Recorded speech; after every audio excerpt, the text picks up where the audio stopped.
aya ni amajwi ya Anita Pendo arimo agira gute asambana uyu mugore uyu mutipe ko atwika birakekwa ko ari uwe musore. hari ahantu ndimo mbikekera hari ahantu ndimo ntunga urutoki ejo bundi mperutse kumubona ari kumwe na Raki Nzeyimana mu gitanda.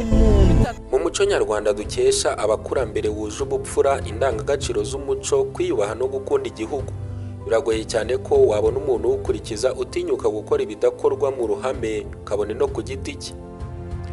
Niyacitswa agakosa kwisubiraho no gusaba imbabazi abikora mbere y'uko abisabwe n'uwo yahemukiye yabogamiye cyangwa sosiyete muri rusange. Gusa uko iminsi ishira indi gataha nako bene Kanyarwanda basigaye batinyuka gukora amahano by'umwihariko bifashishije ikoranabuhanga kuri ubu ngubu riyoboye isi. Si rimwe si kabiri leta y'u Rwanda ibuza abakoresha imbuga nkoranyambaga gukoreraho ibidakorwa cyangwa kuzikoresha nabi kuko abenshi bibaviramo gufungwa no gutikuzo mu muryango mugari w'Abanyarwanda. Ariko abazikoresha nabo ntibibabuza kwiga amayeri y'uko bashyira ubwambure bwabo hanze binyuze mu mashusho n'amajwi, dore ko ari byo byugarije abakoresha imbuga nkoranyambaga kuri ubu ngubu mu Rwanda. Biragoye cyane ko waba ukoresha imbuga nkoranyambaga cyangwa uzikurikira ngo utarumva inkuru zivuga ku byamamare nyarwanda byavuzweho gushyira ubwambure bwabo hanze binyuze mu majwi cyangwa amashusho, ubundi bigakwirakwira muri rubanda nubwo benshi byabaviriyemo no gukurikiranwaho ibyaha. Uyu munsi rero nyemerera nkutembereze mu byamamare 5 nyarwanda byavuzweho gushyirwa hanze ubwambure bwabo binyuze mu majwi n'amashusho nubwo hari ababihakanye bivuye inyuma. Hanyuma reka nkwibarize, yaba ari bwo bwa mbere ugeze kuri uyu muyoboro wa YouTube? Niba ari bwo bwa mbere tuguhaye ikaze kandi subscribe kugira ngo tujye tubana buri munsi. Niba wakunze iyi video yihe like. Amazina yanjye nitwa Journaliste Thierry. Murakaza neza mu isi y'abamamaye aho ubuzima bwabo bwanditse ku cyapa kiri mu masangano. Ikaze.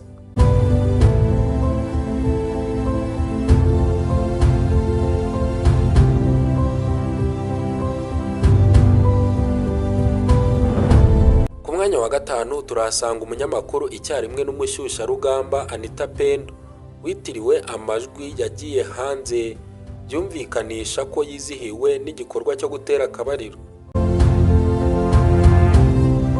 Mu mpera za 2023 nibwo aya majwi yakwirakwiye hirya no hino ku mbuga nkoranyambaga, abantu bakeka ko yashizwe hanze n'uwo bari bari gukorana nyine icyo gikorwa. Nyuma y'uko ibi bibaye, Anita Pendo yaryumyeho ntiyagira icyo abitangazaho. Gusa nyuma y'iminsi 20 ku itariki 11 ukwa gatatu 2023 yagize icyo abivugaho, maze mu ijambo rye avuga ko kugira ngo wirinde abagusiga icyasha uba ugomba kwicecekera ubundi ukabiharira inzego z'umutekano, cyane ko iyo ubasubije uba wongeye umuriro aho kuwuzimya. Nyuma yo gutangaza ibi ngibi, benshi batangiye kuvuga ko ashobora kuba atari we wabikoze, ahubwo akaba ari undi muntu wabikoze ashaka kwanduza izina rye. Gusa nanone hari abataratinye kuvuga ko nta nduru ivugirwa ubusa ku musozi.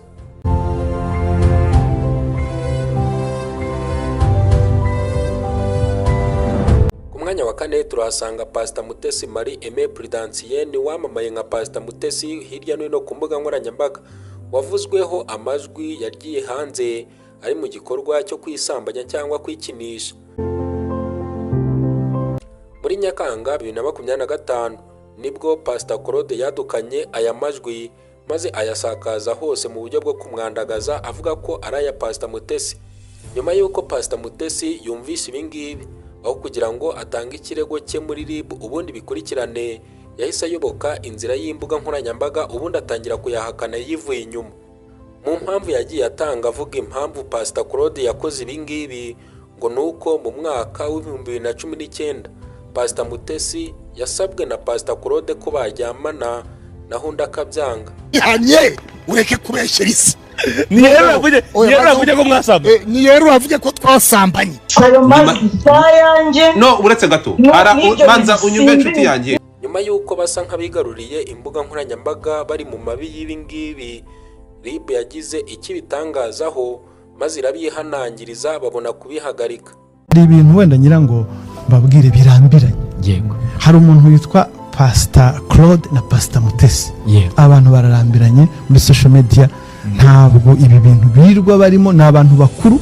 None urumva nizo titles zitangira ngo ni Pastor Mutesi, Pastor Claude, birirwa baterana amagambo ameze kuriya, birarambiranye pe. Kandi abantu ntabwo turambiwe kumva bira biganiro byabo. Bimaze kugera ahantu abantu njye nibaza buriya iyo batashye abana bakabaza ati akazi kagenze gute n'ute basubiza bati izina Pasiteri Aime Prudacien Mutesi kuko umwana acuka kwibere rya nyina ni kuri yo zina ndicuse. Ku mwanya wa gatatu turasanga umunyamakuru uzaba akiriho Cyprien wamenyekanye nka Jihad ku mbuga nkoranyambaga wananiwe kwihakana amajwi n'amashusho yagiye hanze ari kwikinisha. Ku itariki 29 Kanama 2024 nibwo umunyamakuru Yago yashize hanze aya majwi n'amashusho abinyujije ku rubuga rwe rwa Instagram, nubwo nyuma yaje guhita bisiba. Ibi byabaye nyuma y'uko hari hamaze iminsi hatangajwe amakuru avuga ko uyu munyamakuru nyine Jihad ndetse n'abambari be bari bashaka gushyira hasi Yago Pondate, bikaza gutuma ahungira mu gihugu cya Uganda kugeza na n'ubu akaba ari yakibarizwa.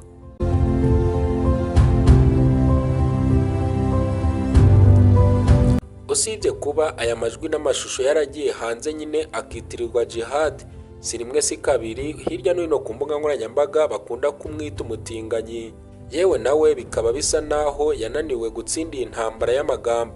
Video mwabonye mwese mufite ibyumba, mufite ibyo mukorera mu byumba byanyu, you get. Nanjye mfite icyumba cyanjye anyway. Rero ikibazo si kiri kuri njyewe, kiri ku muntu twari turi mu kuvugana. Muri kuntega amatwi sinjye kuvuga ngo Jihad yagiye hanze, ntabwo nagiye hanze gukora ikiza. Uwagiye hanze n'uwabishyize hanze. Ngiye nshobora gufata ibintu se nka recordinga. No. Nitwari kumwe muri bed. Yari kure yanjye, mugero yari kure yanjye, yagombaga gukora ibyo agomba gukora kandi jewe nta kibazo mbifite, nta kibazo mfite mu ntega amatwi, ahubwo mureke kwihisha hejuru munsi ya video yanjye ngo muyigire nk'umutaka kugira ngo ibyanyu bisibangane. Uri kumva je ndi hano nta kibazo mfite, nta n'ikibazo nateje umuntu, ubwo mugiye kubyihishamo kugira ngo bigende gute? Mwebwe ibyumba byanyu mu birimo mukora ibiki? Ahubwo iyi video nashakaga kwijya hanze, you guys, nari ndambiwe abanyarwanda, umuntu wese uciye ahangaha Jihad ni umutinganyi, Jihad ni nashakaga iyi video ije hanze n'uwo twayikoranye. Ahari mumusabe ayizane yose iri kode.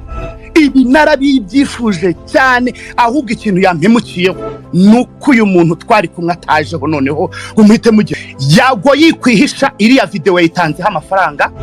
Ku mwanya wa kabiri turasanga Kwizera Emeline uzwi ku izina ry'Ishanga, nawe wakwirakwiye hirya no hino ku mbuga nkoranyambaga mu majwi n'amashusho yagiye hanze ari kwisambanya akoresheje ivide ry'inzoga.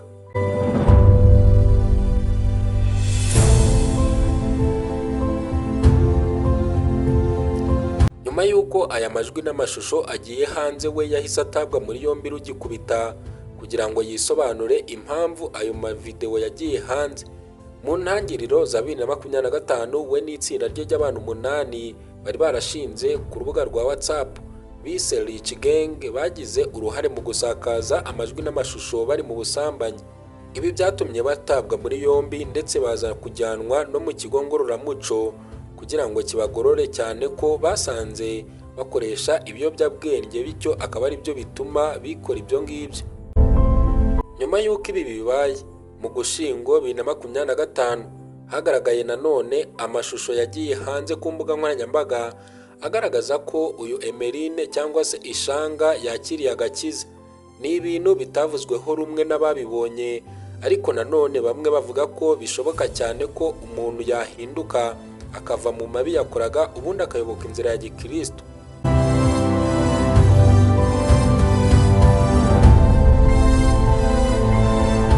Ku mwanya wa mbere turahasanga umuhanzi Uworizagwira Floriye wamenyekanye nka Yamano, wakwirakwiye hirya no hino mu bantu ku mbuga nkoranyambaga bitewe n'amashusho yagiye hanze amugaragaza we n'umukunzi we bari mu gikorwa cyo gutera akabariro bizihiwe. Ibi ngibi ni ibintu byabaye inshuro ebyiri kubera ko muri Nyakanga 2025 yabanje kuvugwaho amashusho yagiye hanze nyine ari gutera akabariro hamwe n'umukunzi we, ayo mashusho akaba yaramaraga iminota 47. Nyuma y'uko ibi ngibi bivuzwe, Yamano yaje ku mbuga nkoranyambaga ubundi atangaza ko atari ukuri, yewe abihakana yivuye inyuma avuga ko ababikoze bari bashaka kumushyira hasi. Nyuma y'uko ibi bibaye mu mpera z'Ugushyingo 2025 hagiye hanze andi mashusho nanone ari mu gikorwa cyo gutera akabariro hamwe n'umukunzi we yamaraga iminota 10. Ibi byo ntiyagombaga kubihakana kubera ko yari amashusho ya nyayo kandi yafashwe nabo ku giti cye.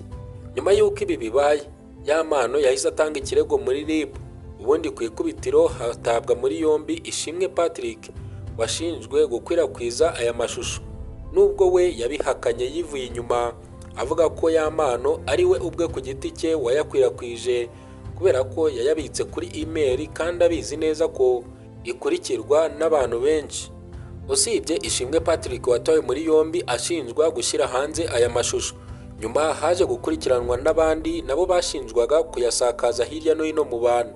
Nyuma y'uko kandi ibi byose bibaye, hari abataratinye kuvuga ko Yampano yabikoze ubwe ku giti cye agira ngo amenyekane hirya no hino mu bantu bityo ibihangano bye bikurikirwe.